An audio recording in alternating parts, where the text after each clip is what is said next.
अभी जा रहे हैं भावदेश्वर भागवत कथा सुनने और साथ में भगवान का कीर्तन भी चल रहा है।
भावदेश्वर पहुंच चुके हैं भागवत कथा में।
ईश्वर की अहेतु की कृपा से जीव को भगवान का नाम लेने की सामर्थ्य भगवान ने हमें प्रदान कर इसका गेट की तरफ सावधान से सुनना। गिनना कैसे? जैसे महाराज नोट गिनते हो ना, महाराज जी गड्डी गिनते तो एक भी नोट इधर उधर नहीं होता है, पूरा पूरा आपका बिटोक बैठता है। जैसे पीढ़ियां गिनो, ब्रह्मा जी से प्रारंभ कर रहा हूं, जैसा भागवत में उसके अनुसार पीढ़ियां बता रहा हूं। कहीं आपको अलग अलग भी लगेगी, लेकिन महाराज भागवत के अनुसार ही करना चाहिए। सावधान हो जाना।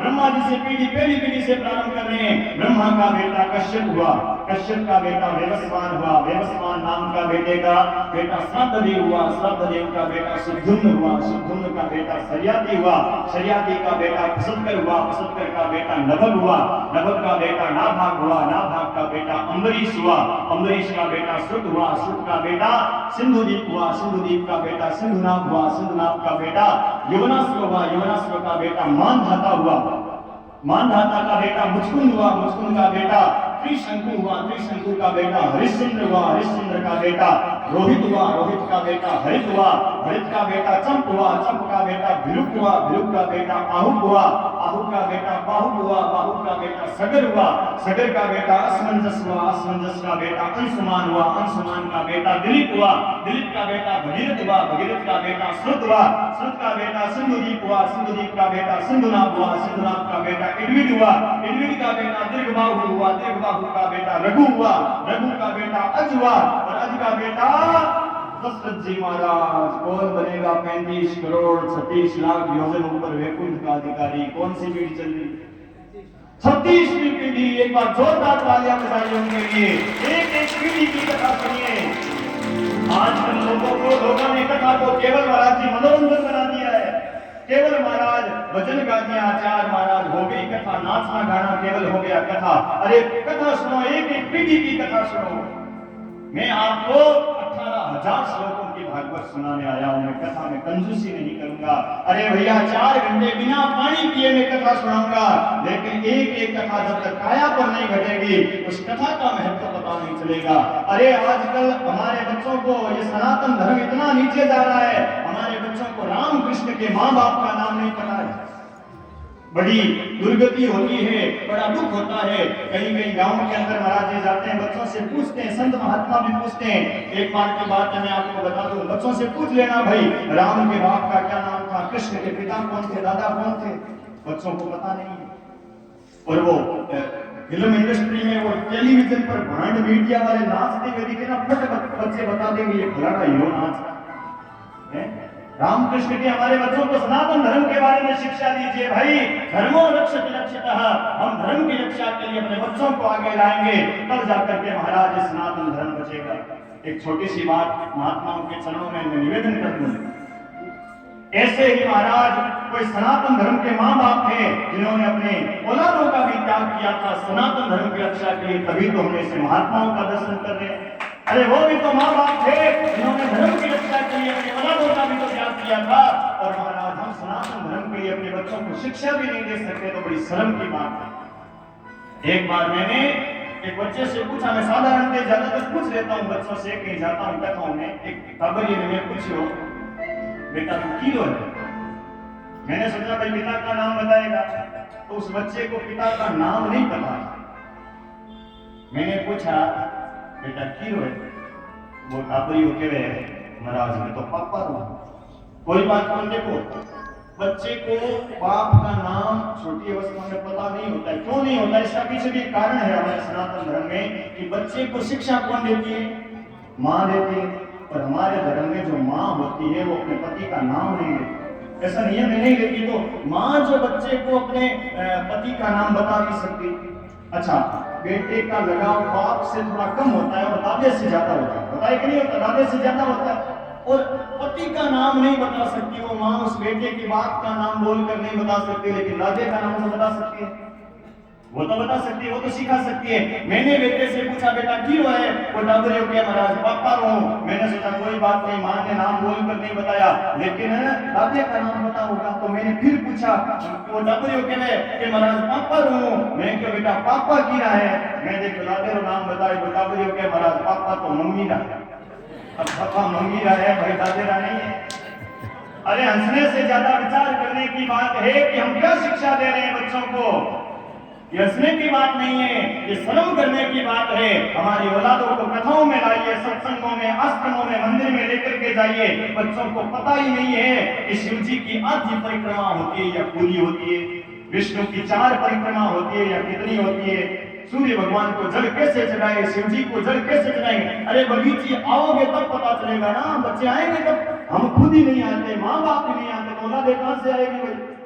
साथ में लाइए। मैंने बार बार कहा है भैया कि बच्चा जो होता है वो कच्ची मिट्टी का पिंड होता है, जैसा देखेगा वैसा भी सीखेगा।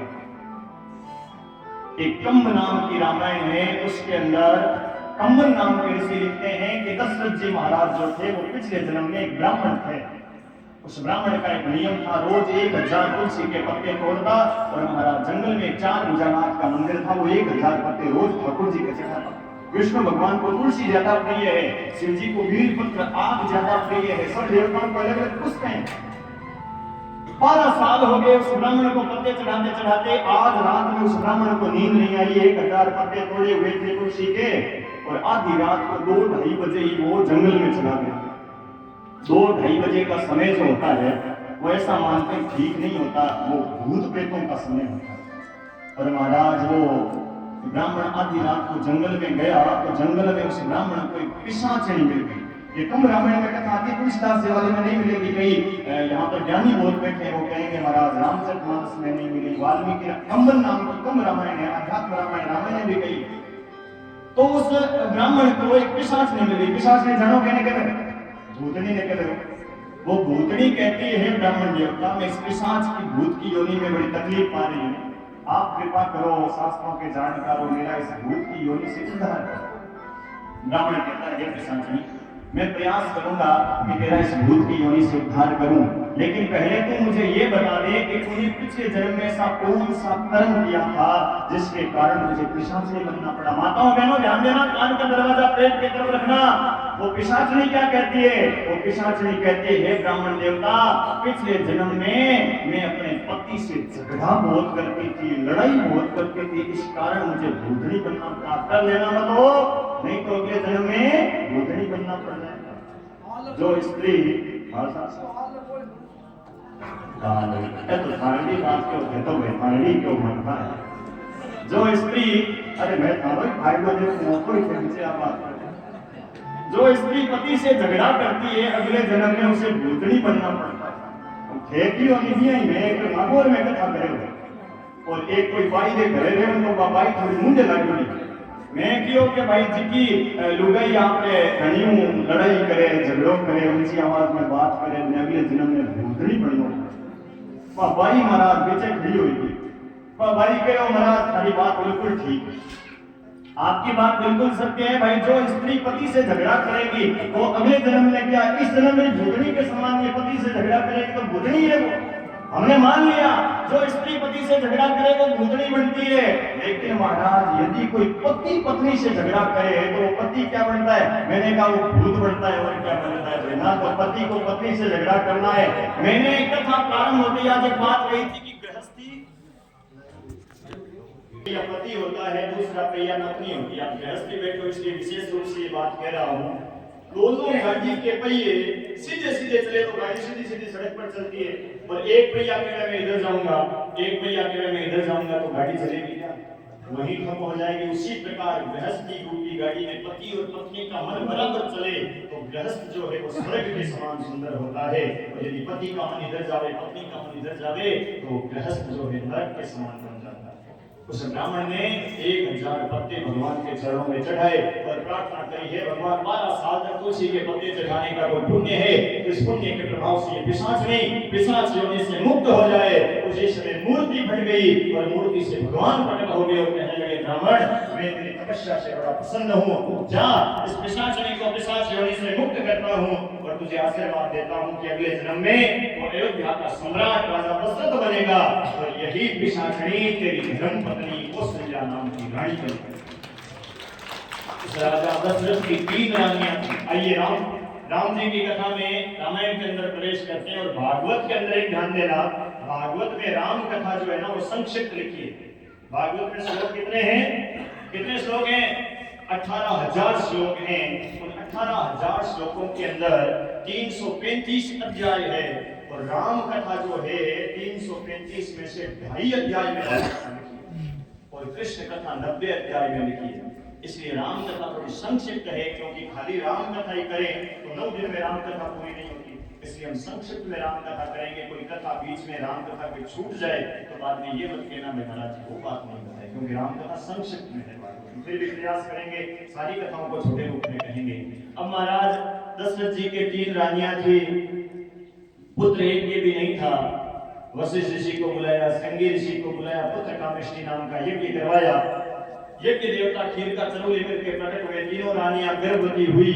धीरे धीरे समय बीता, चैत का महीना आया, शुक्ल पक्ष आया, नवमी तिथि आई, अभिजीत मुहूर्त आया। ये अभिजीत मुहूर्त कब आता है? दिन के 12-12:15 बजे ये अभिजीत मुहूर्त आता है। ये अभिजीत मुहूर्त 2 घड़ी का होता है। शास्त्रों के अंदर लिखा है 1 घड़ी में 24 मिनट होते हैं। और 2 घड़ी का अभिजीत 24x2 यानी 48 मिनट का अभिजीत मुहूर्त होता है। आधा दिन बीत जाए, आधा बाकी रहे तो अभिजीत मुहूर्त आता है, और अभिजीत मुहूर्त में जो भी काम करे वो सफल होता है। बुधवार को छोड़ करके 6 दिन अभिजीत मुहूर्त काम करता है।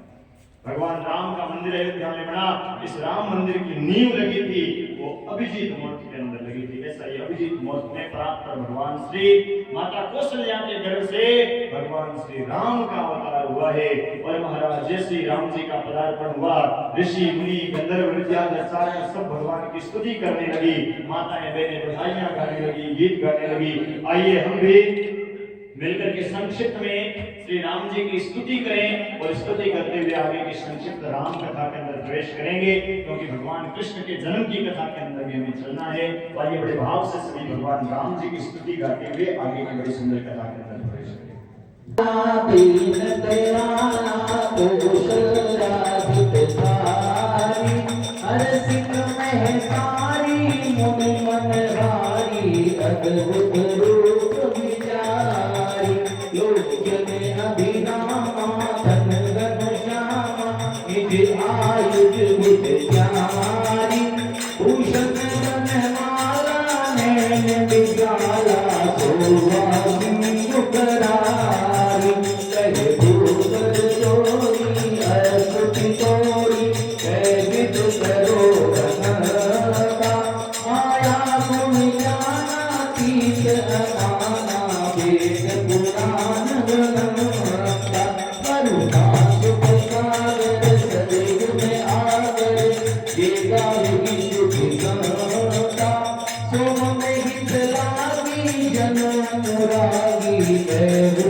नाम से भगवान राम के विवाह की ये कथा चल रही है श्रीमद् भागवत महापुराण के विशाखनाथ जी महाराज जी की बगीचे के अंदर संत महात्माओं की सानिध्य के अंदर। तो इस कथा ये जो है भाई महात्मा तो अपना कल्याण करते ही है भगवान की भक्ति करके, लेकिन संत मात्र का महात्माओं का एक ही उद्देश्य होता है वसुधैव कुटुंबकम, कि पूरे सर्व समाज का कल्याण हुए, जहाँ पर हम रहें उन सब लोगों का कल्याण हुए। तो ये जो कथा है ये पूरे भावनगर नगरी के कल्याण के लिए संत महात्माओं द्वारा आयोजित की गई है। तो भाई महात्मा कथा करावे तो यथा योग्य हमें